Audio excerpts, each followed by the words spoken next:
chicos y chicas? Los saluda el profesor Héctor Silmar Herrera Martínez, mejor conocido en YouTube como el Profe Silmar. El día de hoy traigo para ustedes un tema relacionado con la asignatura de Ciencias Naturales, que se titula La huella ecológica humana.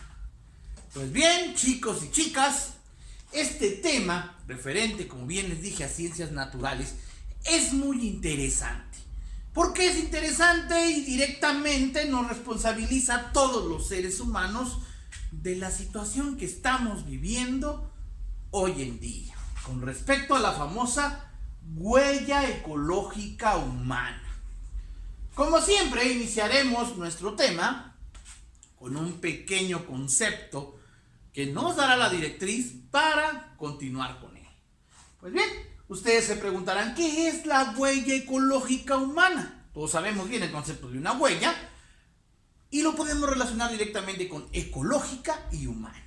Pues dice así, la huella ecológica humana es un indicador que sirve para conocer el grado o nivel de impacto que provoca la sociedad al medio ambiente. Pues es bastante breve, pero muy conciso, muy concreto y directo. Dice, la huella ecológica no es más que un indicador que nos permite ver qué tanto nosotros, los seres humanos como sociedad, entre comillas, organizada, le hacemos daño al medio ambiente, a la naturaleza que muy amablemente nos ha extendido nuestro hogar. Pues sí, chicos, aunque no lo queramos ver así, ustedes son una generación que está sintiendo los estragos de todo el pasado, de todos los descuidos que ha hecho el hombre. Y hoy en día, hoy vamos a platicar, vamos a ver algunos datos estadísticos que son bastante sorprendentes, que son de alto impacto y que nos deben hacer tomar conciencia de lo que tenemos que hacer en este mundo para seguir existiendo en él y en óptimas condiciones, o por lo menos en buenas condiciones. Como siempre, vamos a empezar con un antecedente histórico del tema y que en esta ocasión es muy importante, es bastante determinante poderles explicar. Pues esta huella ecológica humana, como dice ahí, es el daño que le hacemos nosotros a la naturaleza en el momento de estar viviendo en ella. En otro video por ahí vimos que la naturaleza en sí, todos los seres vivos que la rodean o que forman parte de ella, logran un equilibrio perfecto. Pero que nosotros, cuando aparecimos hace miles de años, cuando aparecimos el hombre como tal, no hemos podido contribuir a la naturaleza, y más que eso, lo único que hemos hecho es perjudicarla. Y vamos a empezar así.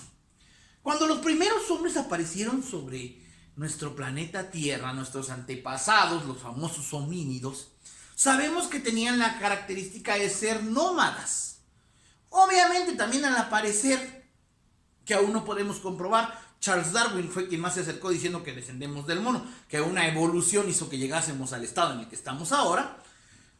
Pues en un principio la población era muy poca, eran muy pocos los primeros pobladores, los primeros homínidos eran pocos en cantidad.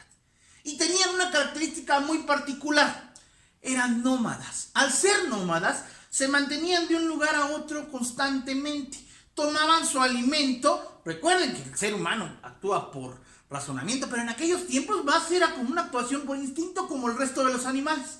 Tomaban su alimento, se alimentaban de lo que encontraban, frutos, animales mismos, y después seguían su camino en búsqueda de eso, de alimento.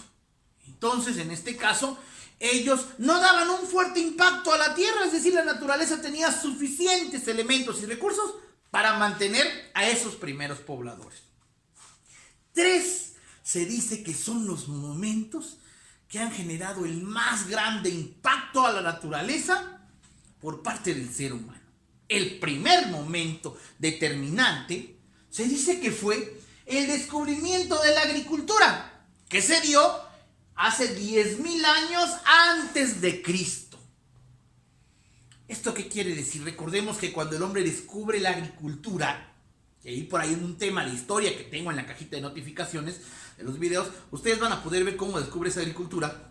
Cuando el hombre descubre la agricultura, deja de ser nómada, como les decía hace un rato, y se convierte en sedentario. Ubica un lugar para vivir. Y al ubicarse en un lugar para vivir, el hombre empieza entonces a producirse más él mismo, a tener más familia. Empieza a buscar elementos de la naturaleza para construir sus propios lugares donde iba a vivir, porque recuerden que cuando era nómada buscaba las cavernas para vivir, las cuevas naturales, ahí se metía, mientras pasaba la lluvia y después seguía caminando. Pero una vez ya teniendo un lugar determinado, empezó a buscar, entre comillas, comodidades. Y de esto empezó a agarrar los recursos, a deforestar, a tirar árboles para construir sus casas y a utilizar otros elementos que le sirvieran para vivir ya de manera sedentaria en un solo lugar. Es decir, en términos prácticos, pues a vivir más cómodo, pero esto sin tomar en cuenta que empezaba a dañar ya a la naturaleza como tal. El segundo momento de gran impacto para la naturaleza por parte de nosotros los seres humanos se dio allá por el siglo XVIII, a mediados del siglo XVIII, inclusive en principios del siglo XIX, con la famosa Revolución Industrial. Históricamente se sabe que la Revolución Industrial empezó en Europa, en concreto en Inglaterra, se propagó a Francia y a otros países europeos, y que se distinguió, también conocida como el siglo de la luz, por una etapa en la que se dieron muchos descubrimientos, hubieron muchos inventos de parte de los europeos. Al haber esos inventos, obviamente, facilitaban la vida del ser humano, pero sin tomar en cuenta la naturaleza, sin tomar el daño que le hacía la naturaleza. Era tal nuestra naturaleza que teníamos que el hombre no percibía la posibilidad de generarle un daño. Y bien, podemos encontrar que en la Revolución Industrial se dio eso, las grandes invenciones, y entre ellas la de las máquinas, como por ejemplo la famosa máquina de vapor, que impulsó la industria como tal.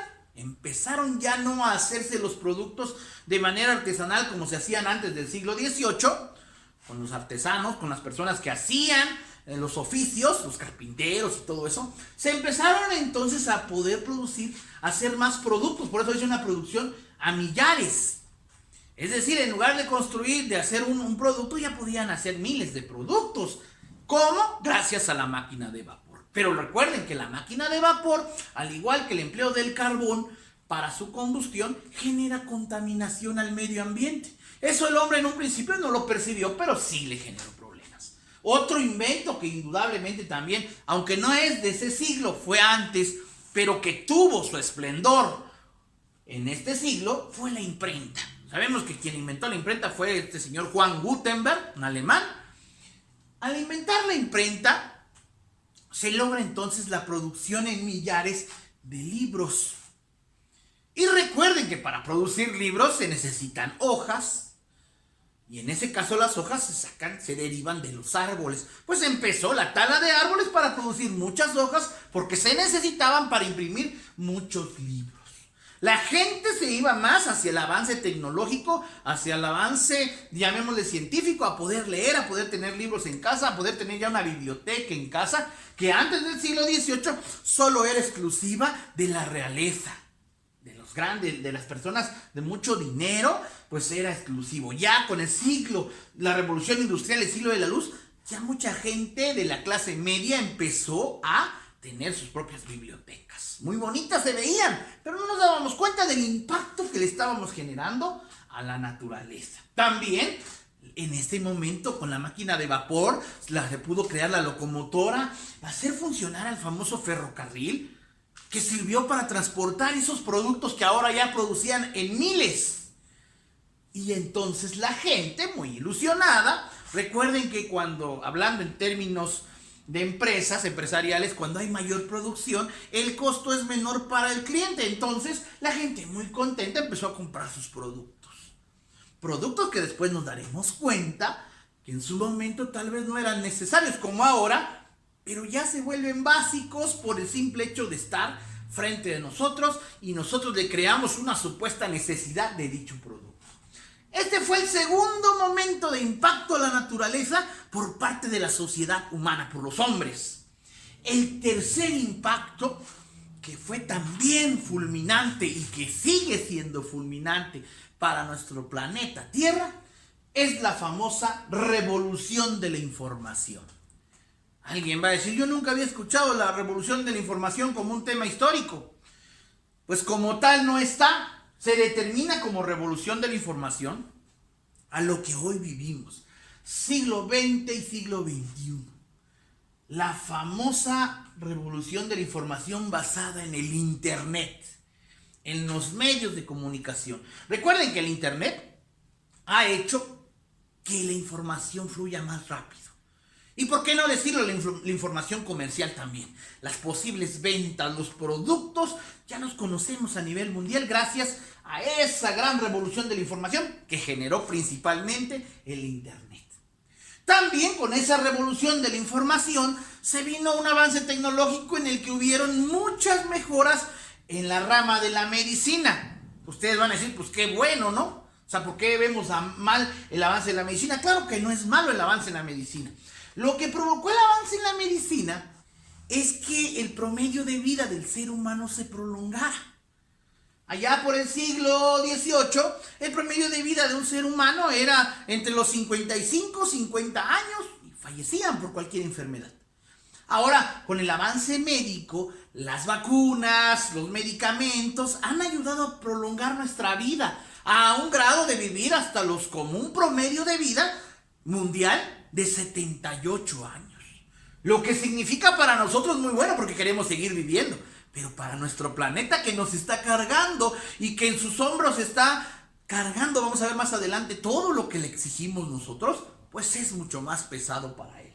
Entonces, este fue y sigue siendo el tercer impacto fuerte a la naturaleza por parte de la sociedad humana. Se dice acá que ya son producción a millones de productos que se producen en millones de copias para millones de personas que consumimos. Recuerden que hoy en día nos determinamos ya como consumidores extremos.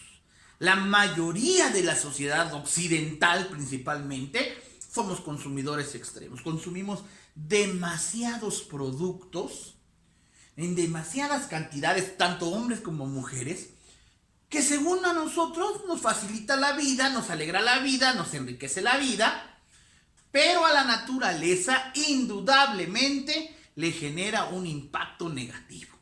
Pues bien, estos tres momentos son determinantes y es importante que ustedes lo sepan, porque actualmente estamos viviendo el último, el tercer momento. Estamos constantemente dañando a la naturaleza empleando todos estos medios. No quiere decir que esto sea malo, pero quiere decir que ha influido de manera negativa en la naturaleza, tal vez sin querer, pero está sucediendo.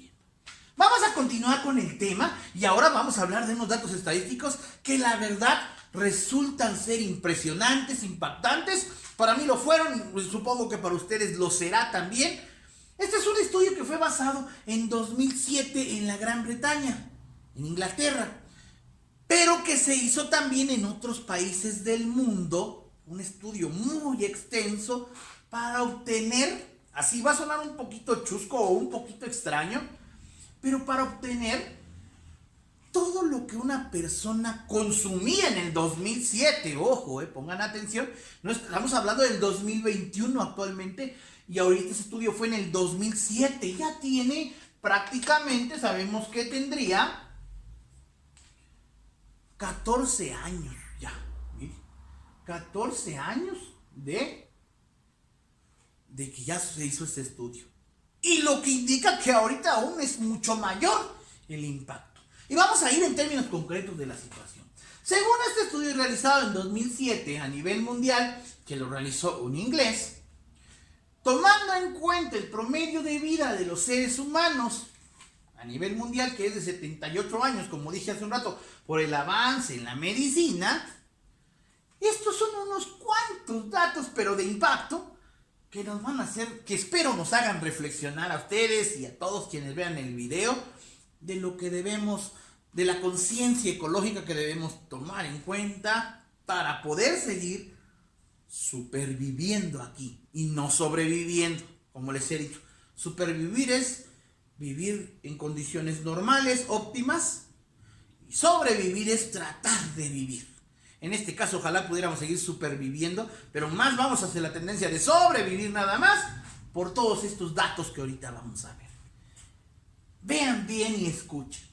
Según este estudio, al hacer un promedio general de la población, se dice que una sola persona, indistinta del sexo, hombre o mujer, consume las siguientes cantidades en toda su vida, es decir, desde que nace hasta que muere, en un promedio de vida de 78 años. Nótese, se dice que una sola persona consume alrededor de 9.064 litros de leche. Alguien va a decir, ¡ay, qué exageración! No lo puedo creer. Sí, es totalmente cierto. Vean ustedes, hagan una reflexión, una retrospectiva y digan, ¿cuánta leche he consumido?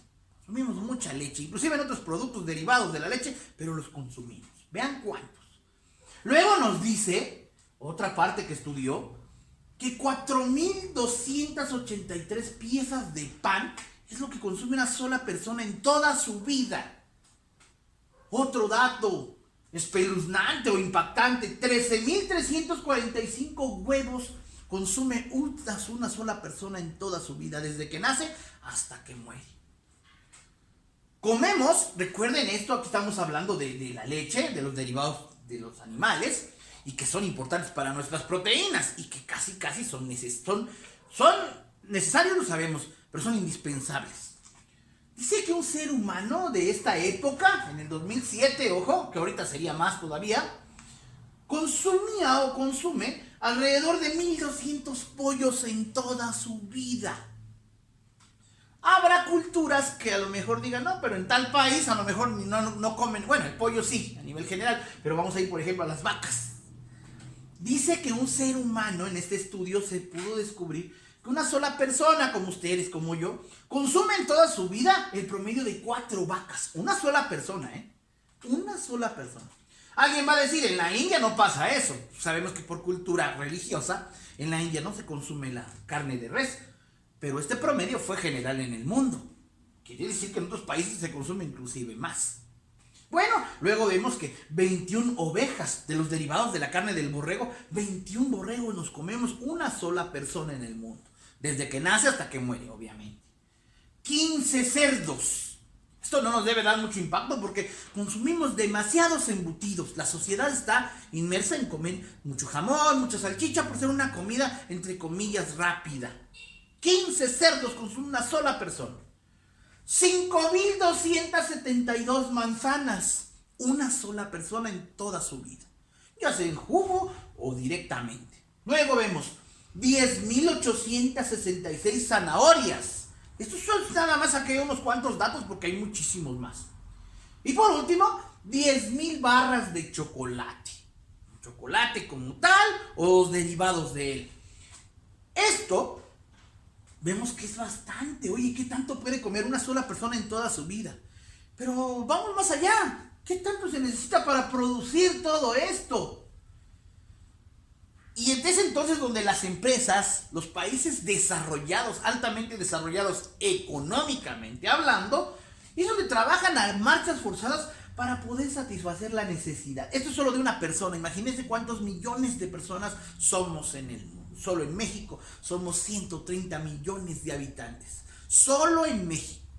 Estamos hablando de casi 8 billones de personas en el mundo. 8 billones. Que en matemáticas se deriva como 8 millones de personas en el mundo. Y las empresas trabajan a marchas forzadas para producir todo esto, para crecer estos animales, para producir, para sembrar las plantas, porque recuerden que ya de manera artesanal no nos ajustaría como fue en estos momentos. Y esas empresas trabajan a marchas forzadas contaminando el ambiente, que en otro momento veremos ese impacto tan fuerte del famoso calentamiento global que deriva de todo esto. En fin, en general, sacando aún más datos que ya no quise poner para no fastidiarlos, nos resume que una sola persona en toda su vida, de los 0 años a los 78 años de vida de promedio, consume alrededor de 50 toneladas de alimento. Todo esto que dijimos y mucho más. Esto fue en 2007, ojo. 50 toneladas de alimento. Y que las empresas son las que buscan satisfacer nuestras necesidades. Ahora bien, hoy en día podemos notar que la gran mayoría de estos productos ya no los adquirimos en el mercado artesanal, en el mercado tradicional. La mayoría de las personas los adquirimos en los centros comerciales. Se nos facilita por el estacionamiento, por la comodidad, por todo eso.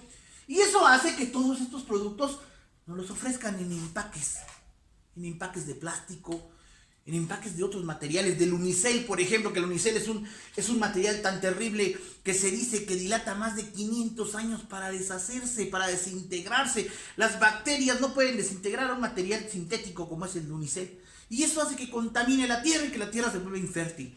Pues miren, estas 50 toneladas de alimento que consume una sola persona son empaquetadas. Y ahora vamos a hablar en ese punto.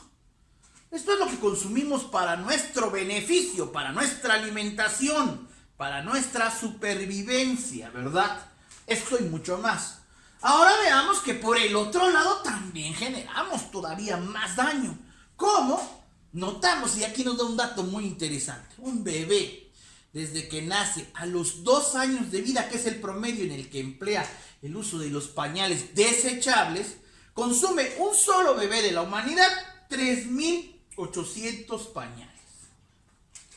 Nos vamos a quedar sorprendidos y vamos a recordar un poquito aquí, si están sus papás al lado de ustedes, sería muy bueno para que les recordaran cómo en nuestras, hace 40, 50 años, hace 100 años, esto no existían los pañales desechables. Los pañales eran de tela y la gente los lavaba y los volvían a usar. Y eso hacía que no se golpeara tanto a la ecología. ¿Por qué? Porque pues simplemente se estaba volviendo a usar. En este caso los pañales son de tipo desechable. Se van como basura. Y esa basura no se desintegra porque están hechos principalmente de materiales como el unicel. Como yo les decía, tardan más de 500 años en desintegrarse. Nótese, 3.800 pañales de un solo niño en el mundo. En 2 años que tiene de ser niño. A lo mejor hay niños que utilizan hasta más tiempo, pero este es un estudio para niños de 0 a 2 años. Luego dice que un ser humano, como nosotros, un solo ser humano del planeta, consume alrededor de 4.239 rollos de papel higiénico. Imagínense, miren cuánto es, casi 5.000 rollos de papel higiénico. Una sola persona en toda su vida, desde que nace hasta que muere en un promedio de vida de 78 años. Y todavía eso nos dice aquí que todo esto que consumimos una sola persona, las 50 toneladas, recuerden que existe el proceso natural de la digestión en nuestro cuerpo, en nuestro aparato digestivo. Que sí, realmente tenemos nuestro cuerpo es una máquina perfecta que adquiere y sustrae de los alimentos la mayoría de los energéticos, de las proteínas y de las vitaminas que nos hacen favores y desecha lo que ya no. Lo que es la materia fecal. Pues miren cuánto produce una sola persona en toda su vida de materia fecal. 3 toneladas de materia fecal. Inclusive nos dice el estudio que hay que tomar en cuenta que para hacer 50 de alimento y que nuestro cuerpo solo deseche 3 toneladas es una ganancia gracias a la maravillosa función que tiene nuestro cuerpo, nuestro aparato digestivo. En buenas condiciones, obviamente. Nótese esto. Y esta materia fecal, al igual que estos rollos de papel ya sucios, empleados, al igual que los pañales ya usados, son basura. Basura que no desaparece de la nada, que se queda en el planeta haciéndole daño. Entonces, y a eso le vamos a sumar 8 toneladas de basura por empaques, por persona en toda su vida. Suena increíble, pero es muy cierto. Una sola persona consume 8 toneladas de basura por empaques de todo esto que empacamos. A eso sumen los productos que no son de alimentación, los productos de uso diario, como desodorantes y otras cosas, perfumes, como lapiceros, como plumones, que todo viene empaquetado y que muy felizmente lo rompemos, lo tiramos o lo mandamos al bote de basura si somos más ordenados, pero al final no lo podemos desechar del planeta. Se quedan aquí haciéndole este daño, este alto impacto. Este estudio, repito, chicos y chicas, fue hecho en el 2007. 14 años más adelante les puedo garantizar que esto es mucho mayor. ¿Por qué? Porque ahora ya tenemos inclusive tiendas de conveniencia, cadenas transnacionales que nos generan mayor consumo. Somos consumistas, como les dije desde un principio, y estos alimentos, que todavía hay mucho más, Entonces seguimos consumiendo todavía más de lo que este estudio nos arrojó en 2007. Y por lo mismo toda la contaminación que hacemos. Pues chicos, viendo una vez estos datos que realmente son de alto impacto y que espero sean de impacto para ustedes como seres humanos, no tanto solo por la materia nos conviene conocer de ciencias naturales el punto, pero lo más importante de este tema es lograr la conciencia ecológica en ustedes. Una vez que vimos esto tan impactante, los momentos en los que dañamos el planeta y cómo ahorita actualmente nos dañamos más, vamos a pasar al siguiente recuadro. El recuadro que nos da ahora a nivel de países esta famosa huella ecológica humana, este estudio. De todo lo que acabamos de ver, se puede derivar o deducir una frase que dice: a mayor progreso económico, mayor daño a la naturaleza. Esto tiene que ver directamente con todos los países del mundo. Todo país que se dice súper desarrollado o altamente desarrollado es eso, altamente desarrollado en el progreso económico y tecnológico. Es decir, es un país que genera muchos productos, millones de productos para otros países. Pero en la medida que él está progresando económicamente, está haciendo mayor el daño a la naturaleza. Como un dato concreto que les puedo dar, en 2004 se llevó a cabo en Japón, en Kioto, un tratado en el que se citaron a varios países, los más altamente desarrollados, para ponerse de acuerdo en cómo cuidar las emisiones de gas contaminante de sus fábricas. Y resulta que a esa invitación pues fueron invitados Estados Unidos, China, Japón, la India, países que son muy desarrollados en eso. Y Estados Unidos fue el primero que no asistió a ese famoso tratado de Kioto. ¿Por qué no asistió? Porque él es el mayor contaminante del mundo, los Estados Unidos. Pero si nos damos cuenta económicamente es el país más avanzado conjuntamente con China. Pues esos dos países son tan avanzados económicamente, pero ellos son los que más impacto le dan a la naturaleza, a nuestro planeta Tierra como tal, al que nos puede garantizar la vida o simplemente ya no dárnoslas cuando nosotros le hagamos tanto daño. Y vamos a ver los datos también aquí. Se dice, según los estudios, sabemos bien que un país cuando es altamente desarrollado, su población, la población que vive en ese país, también lo es. Se acostumbra a ser un consumista mayoritario. Tiene todos los productos que produce su país y pues entre comillas disfruta de ellos. Disfruta de tal manera que consume y ensucia a grandes cantidades.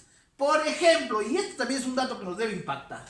Aquí les hice una pequeña tablita donde dice país, que se deriva de dos datos, país y los planetas necesarios. Vean qué curioso, planetas necesarios.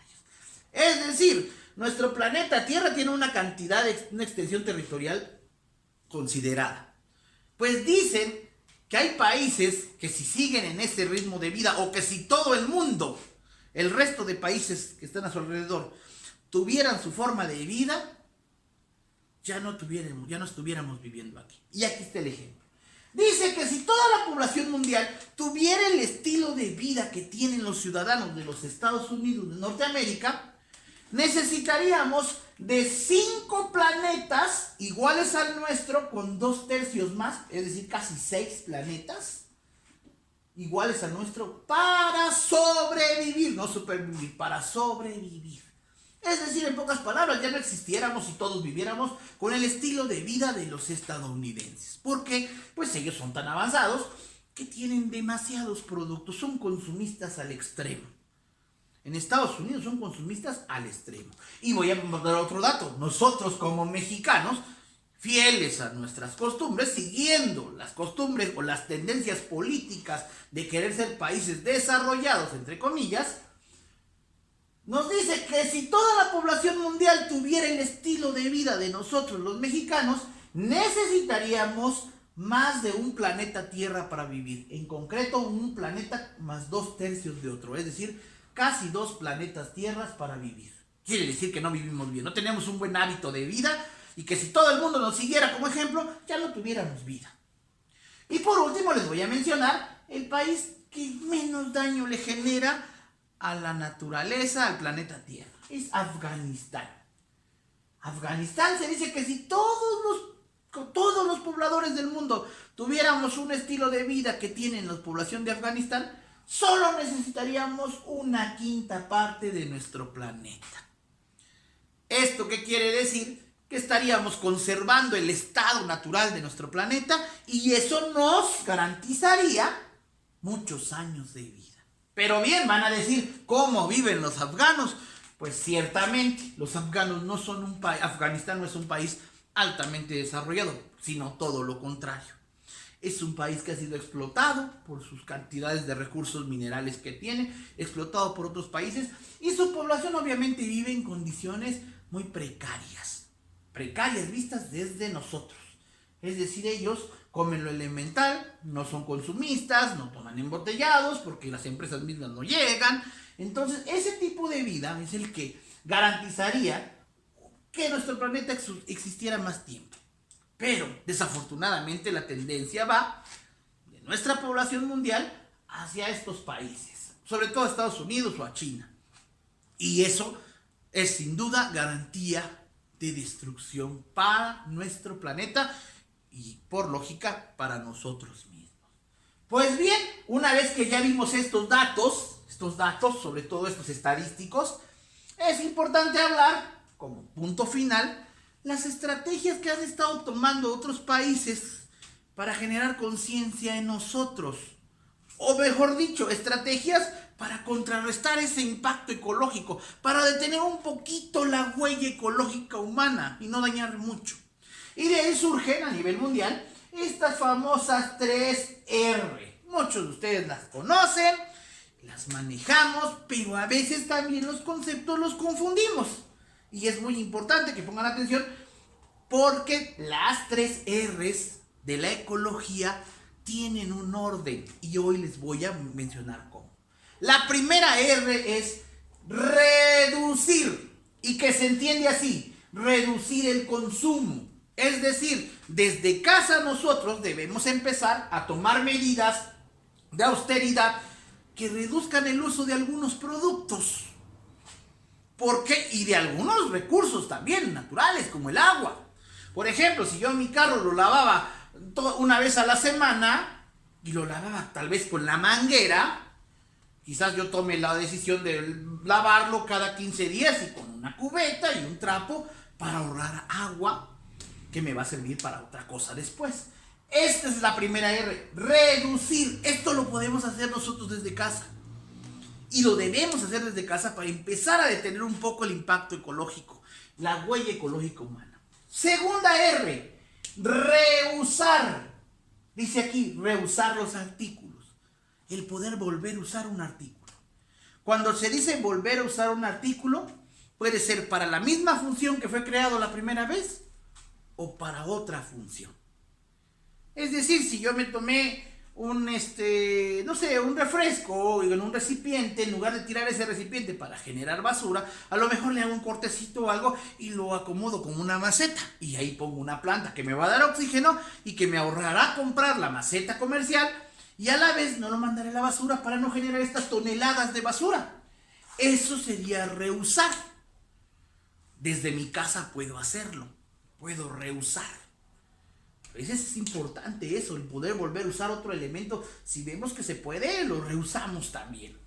Hasta en el mismo término, hablando de la ropa, si veo que mi ropa todavía está en condiciones buenas, lo sigo utilizando. No debo caer en decir, no, pues es que tengo el dinero, puedo comprar más ropa. No es el dinero el problema es la ecología, el término de destruir nuestra tierra. Si destruimos nuestro planeta, el dinero no servirá de nada, será simple papel.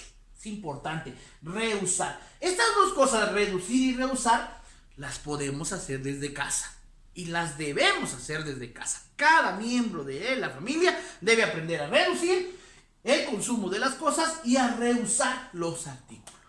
También como estudiantes podemos decir, si a mi libreta le sobran hojas, puedo reusarlas todavía. Si tengo colores, no porque son pequeños, los voy a tirar, los puedo seguir utilizando, ¿no? Eso es reusar o reutilizar. Y por último, la tercera R es reciclar. Les decía que a veces nos confundimos. Reciclar, como su nombre lo dice, es volver a hacer el ciclo.